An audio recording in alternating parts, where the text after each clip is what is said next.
এই দেখুন বন্ধুরা, এই কামরাঙার চাটনিটা কিন্তু দারুণ একদম পুরো খেতে লাগে। তো চলুন আজকে বানিয়ে নিয়ে কামরাঙার চাটনি। তো কামরাঙার চাটনি বানানোর জন্য নিয়ে নিয়েছি কামরাঙা, যেগুলোকে আমি একটুখানি ফালি ফালি করে কেটে নিয়েছি।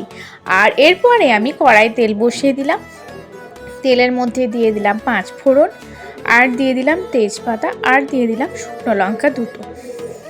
তারপর এটাকে ভালোভাবে ভেজে নিব। ভেজে নিয়ে এর মধ্যে আমি ওই কামরাঙাগুলো দিয়ে দেব, কেটে রাখা কামরাঙাগুলো ধুয়ে কেটে ভালোভাবে রেখে দিয়েছি। আর এই কামরাঙাগুলো কিন্তু দারুণ খেতে লাগে আমার। তারপর দিয়ে দিলাম, এরপর ভালোভাবে ভেজে নেব একটু টাইম নিয়ে। আর একটু নুন দিয়ে দিচ্ছি যাতে কামরাঙাটা তাড়াতাড়ি গলে যায়। তো এই দেখুন কামরাঙাগুলোকে আমি ভালোভাবে ভেজে নিচ্ছি। আর এরপরে ভেজে নিয়ে আমি দিয়ে দেব গুড়। আপনারা চিনিও নিতে পারেন, কিন্তু আমি চিনিটা ইউজ করব না, আমি গুড় ইউজ করব। তাই এই যে গুড় দিয়ে দিলাম পরিমাণ মতো, আপনারা আপনাদের পরিমাণ মতো দেবেন।